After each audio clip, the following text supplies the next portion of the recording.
Kakalabas lang ng ikalawang teaser trailer ng Godzilla Minus Zero at todo na ang excitement para sa pelikula.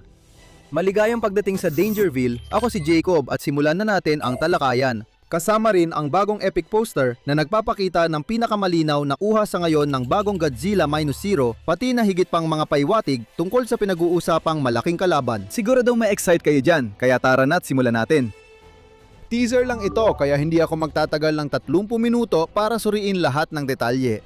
Malaking bahagi nito ay mula sa unang teaser pero ang mga bagong ipinakita kahit saglit lang ay agad tumutok sa kwento ng Godzilla Minus Zero. Nagsimula ito sa pagpapakita ng pagkawasak mula sa unang teaser pero ngayon nabanggit na ng tagapagsalita si Godzilla. Kasunod agad dito sa teaser ay si Godzilla mismo. Alam kong gusto ninyong dito ko ito ng pansin. Isa sa pinakasikat na eksena sa Minus One ay nang umusli palabas mula sa likod ni Godzilla ang dorsal plate bago niya ilabas ang Atomic Fury. Alam ni Takashi at team niya ang laki ng epekto ng eksenang iyon sa lahat, kaya narito na naman tayo. Pero sa pagkakataong ito, halatang mas mataas na talaga ang budget at halos perpekto na ng CGI team ang kanilang gawa ngayon. Kamangha-mangha ang contrast ng madilim na kulay abong pagkawasak at magandang asul na liwanag ni Godzilla dito. Sobrang ayos ng editing, lalo na ang color grading ng Minus Zero. Bagay na bagay kay Godzilla. Anong masasabi mo? Nag-upgrade talaga si Godzilla, kaya samahan mo ako dahil mas marami pa tayong makikitang Godzilla. Pero ngayon, sa wakas ay mapupunta na tayo sa kung sino ang nagsespekula tungkol kay Godzilla. Mabilis ang paalala lang, lahat ng cast mula sa Minus One ay babalik sa Minus Zero na magandang malaman. May isang mahalagang bagong karakter, ang lalaking ito. Wala pang pangalan ang karakter na ito, pero si Min Tanaka ang gaganap dito.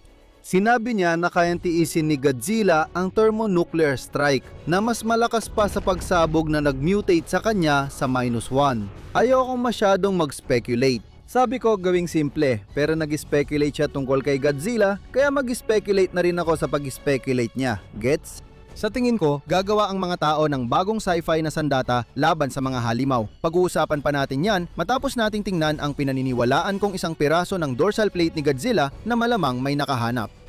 Ikinulong ito para sa pananaliksik, base sa lalagyan at sa tingin ko, pinag-aaralan ng mga siyentipiko kung paano mas maunawaan ang biolohiya ni Godzilla at makalalaban kung may muling pag-atake ng halimaw. Sunod, makikita natin ang kagamitan ito. Malinaw na isa itong gamit ng sensya at ipinapakita lang nila ito sa trailer dahil siguradong isa itong pahiwatig. Kaya hinanap ko ang salitang iyon sa device. Mali siguro ang bigkas ko, pero ang Resonance Resonance Well ay aliman na tambalang pangalan na binubuo ng dalawang bahagi. Resonance na ang ibig sabihin ay resonansya at well na ang ibig sabihin ay alon. Ang resonansya ay nangyayari kapag ang isang bagay ay matindi ang panginginig dahil sa panlabas na puwersa ng tutulak dito kaya lumalakas ito ng labis. Ang alon ay tulad ng sound o radio wave, isang frequency na karaniwang nilalakbay ng enerhiya. Ngayon, posible ba itong gawing bagong uri ng sandata na pinag-aaralan? Yung lalaki kanina, sabi niya kayang tiisin ni Godzilla ang pinakamalalakas nating bomba tapos gumiti pa na parang may ideya. Mukha rin talaga siyang baliw na siyentipiko. Anong palagay mo? Ang susunod na eksena ay simple lang. May nagtuturo sa isang lugar sa mapa, malinaw na may mangyayari sa lugar na yon lang ang masasabi ko tungkol dito. Heto pa ang ebidensya na nagkukunwaring Diyos ang sangkatauhan gamit bagong sandata. Makikita natin ang isang eroplanong pambomba ng Hapon na hindi ko matukoy ang eksaktong modelo pero tsak nakahawig ito ng mga eroplanong ginamit ng Japan noong ikalawang digmaang pandaigdig. Sa ilalim ng bomber, makikita ang mga linyang iyon, isang moral na hangganan na bawal tawirin ng tao ayon kay Doc sa unang pelikula, Kenji Noda. Siguradong ito ay tumutukoy sa paglikha ng atomic bomb. Sinasabi ng dialogo na may taong nagtatangkang magpaka-Diyos at lumika ng bagong sandata ng malawakang pagkawasap. At dito makikita natin si Doc na nakatayo sa gitna ng resulta ng isang malaking at nakamamatay na pangyayari. Makikita natin agad si Noriko. Tila sinusubukan niyang magnormal pero halata na nawala o nag-iba na ang isa niyang mata. Malay natin? Malinaw na magkakaroon ng hindi pagkakaunawaan kung paano talunin si Godzilla at ang posibleng bagong banta na matutuklasan natin. Binigyan ni Koichi si Doc ng malakas na suntok na tiyak mapapagalaw ang bigote ni Don Fry. Bigyan na ng cameo ang taong ito. Balik kay Koichi na galit kay Doc, sumisigaw sa kanyang iconic na paraan. Ano bang iniisip mong ginagawa mo? Para sa akin, dalawang dahilan lang kaya ganito kapusok. Maaring sinadok at ang bagong karakter ay planong ibagsak ang sandata sa mga inosente o baka kay Godzilla nila ito gagamitin. Siguro sinusubukan nilang buhayin muli si G-Man para harapin ang bagong kalaban at si Koichi dahil sa lahat ng trauma na naranasan niya noon na patuloy pa ring bumabagabag sa kanya, nawala na siya ng kontrol sa kanyang emosyon at nagwawala na lang siya. Para magawa mong suntukin ang isang taong gusto o nirerespeto mo, siguradong may ginagawa silang sobrang sakit sa kalooban ni Koichi at pinupuno siya ng matinding kaba at adrenaline. Ganito ang mararamdaman mo kung hindi ka mag-subscribe na yon. May ibabagsak na bomba sa huli at ito na yon. Naalala mo ba kanina nung nabanggit ko ang resonance wave? Tingnan mo ang gitna ng bomba. Ano ang itsura niyan para sa'yo? Parang frequency wave lang yan. Haka-haka lang ito, pampalipas oras. Sana nag-e-enjoy ka sa panonood. Palagay ko, maaring ito ang bagong sandata na ipinahiwatig sa kabuuan ng teaser na ito. Sa huli, sina Takashi at ang kanyang team sa Toho ay talagang mahusay sa pagbibigay ng mga pahiwatig at clue para sa pelikulang ito. Sana talagang ganito rin magsikap ang Legendary. Pero anong kulay ng wave decal sa gitna ng bomba? Ginto. Nagtataka ako kung bakit.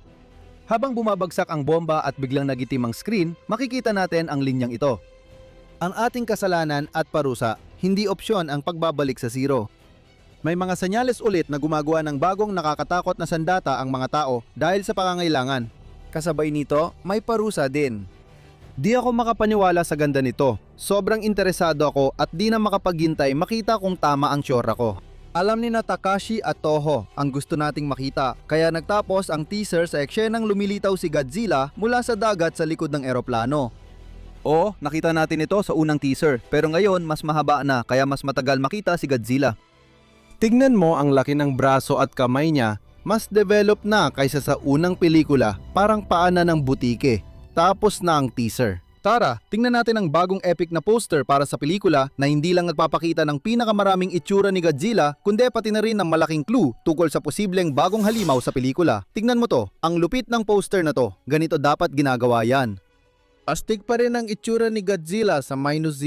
Halata na, pareho pa rin ang base design na ginamit sa -1. Mas malalim at mas nakakakilabot ang mga kulubot sa balat niya na malamang ay para bigyan pa ng mas matibay na armor ang hari sa pagkakataong ito. Nanatili pa rin ang matigas na posisyon ng mga braso niya pero halata mong mas magiging kapaki-pakinabang ang mga ito ngayon.